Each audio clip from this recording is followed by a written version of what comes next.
So hello guys, welcome back to my channel. তো আজকে আমি চলে এসেছি একটা নিউ রেসিপি নিয়ে। তো ডিম কষা। তো এই রান্নাটা একটু আমি ভালোই পারি। তো মা বললো আজকে তুই ডিম কষাটা বানা। তো আমি আজকে চলে এসেছি রেসিপিটা তোমাদের সাথে শেয়ারও করতে। তো এখানে সব রকম যেগুলো আমার লাগবে সেগুলো আমি কেটে নিয়েছি। পেঁয়াজ, টমেটো, কাঁচা লঙ্কা আর ডিমটা আমি সিদ্ধ করে নিয়েছি। আর এখানে কড়াতে আমি দিয়ে দিলাম সর্ষের তেল। আর ডিমগুলো ভেজে নেব বলে ডিমগুলো দিয়ে দিয়েছি কড়াতে। এবার এর মধ্যে আমি দিয়ে দেবো পরিমাণ মতো নুন আর হলুদ।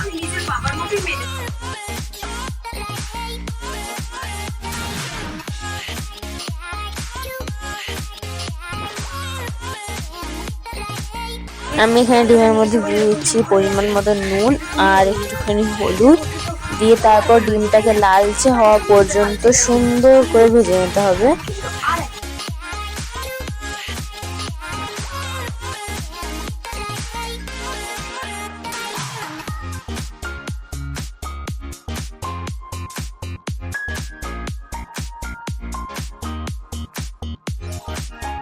আমার এখানে ডিমটা সুন্দর করে লালচে করে ভাজা হয়ে গেছে। আমি ডিমটাকে এখন তুলে রেখে দেবো। তারপর সেই তেলের মধ্যে আমি আরেকটুখানি তেল দিয়ে তেলটাকে ভালো করে গরম করে নেবো।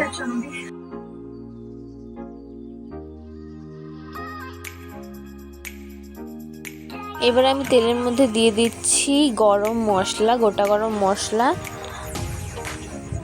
তো তারপর দিয়ে দিচ্ছি আমি এর মধ্যে অল্প পরিমাণ জিরে দিয়ে আমি সেটাকে ভালো করে একটু নাড়িয়ে চেড়িয়ে নেব। তো তারপর আমি তার মধ্যে দিয়ে দেবো কুচনো পেঁয়াজ।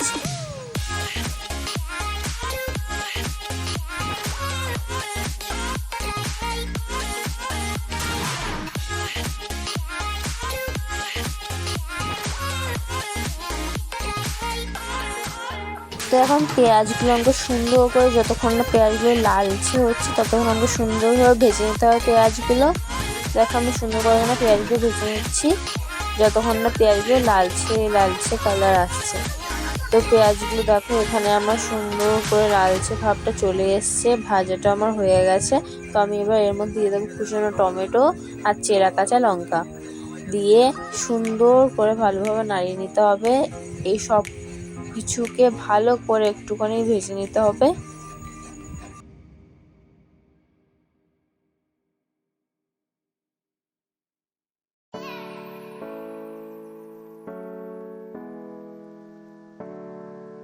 দেখো এখানে আমার সবকিছু ভাজা হয়ে গেছে এবং দিয়ে দিচ্ছি এর মধ্যে আদা রসুনের পেস্টটা দেওয়ার পর সুন্দর করে আমাকে এটাকে আবার ভালো করে নাড়িয়ে নিতে হবে যতক্ষণ না আদা রসুনের কাঁচা গন্ধটা চলে যাচ্ছে।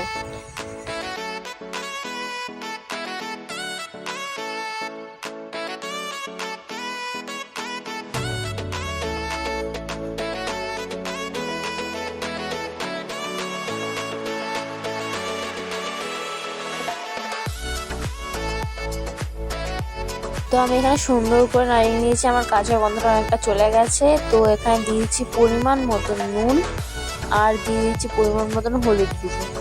তারপর দিয়ে দিলাম পরিমাণ মতন ধনে গুঁড়ো আর তারপর দিয়ে দেবো পরিমাণ মতন জিরে গুঁড়ো।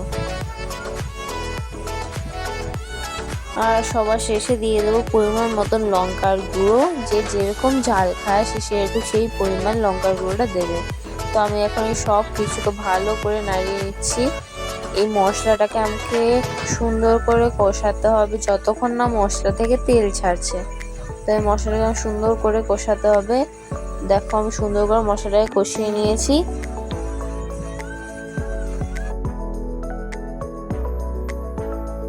মশলা কষানোর পাশে আমি একটু গরম জলও বসিয়ে দিয়েছি, কারণ এই ডিম কষাতে গরম জলটা ইউজ করলে টেস্টটা আরও বেশি ভালো হবে। তো আমি তাই গরম জলটা দিয়ে অল্প অল্প করে আমি দিয়ে মশলাটাকে ভালো করে কষাচ্ছি। দেখো আমি অল্প একটু গরম জল দিয়ে দিয়েছি। এখন মশলাটাকে আমি কষাবো কিছুক্ষণ। সুন্দর করে কষিয়ে নিতে হবে মশলাটা, নাহলে খাবারের টেস্টটা ঠিক করে হবে না।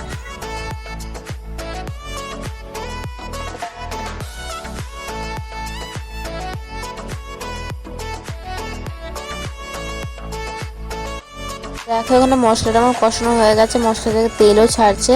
তো এবার আমি আরেকটু জল দিয়ে আরেকটু ভালো করে মশলাটাকে কষিয়ে নেব। যতটা পরিমাণ গ্রেভি করব সেই অনুযায়ী জল দিয়ে মশলাটাকে কষাতে হবে। তো দেখো আমার এখানে গ্রেভিটা রেডি হয়ে গেছে। আমি এর মধ্যে এবার ভেজে রাখা ডিমগুলো দিয়ে দিচ্ছি। ডিমগুলো দিয়ে আমাকে সুন্দরভাবে নাড়িয়ে নিতে হবে। তো তারপরে আমার এখানে একটুখানি গ্রেভি কম পড়ে গেছিলো, তো আমি তারপর আরও একটু পরিমাণ জল দিয়ে আমার যেরকম পরিমাণ জল আমার প্রয়োজন হয়েছে আমি সেরকম দিয়ে সুন্দর করে গ্রেভিটা তৈরি করে নিয়েছি। যে যেরকম গ্রেভি খেতে চায় সে সেরকম পরিমাণ জল দিতে পারে। তো আমি সুন্দর করে কষিয়ে নিয়েছি। এবার লাস্টে গরম মশলা দিয়ে নামিয়ে নিতে পারেন, কিন্তু আমি এখানে গরম মশলাটা দিইনি। তো আমার দেখো আমার এখানে ডিম কষাটা পুরো রেডি হয়ে গেছে আর কতটা ইয়াম্মি লাগছে দেখতে জাস্ট। আজকের ভিডিওটা এই পর্যন্তই। ভালো লাগলে please like, comment, share and subscribe. Bye bye.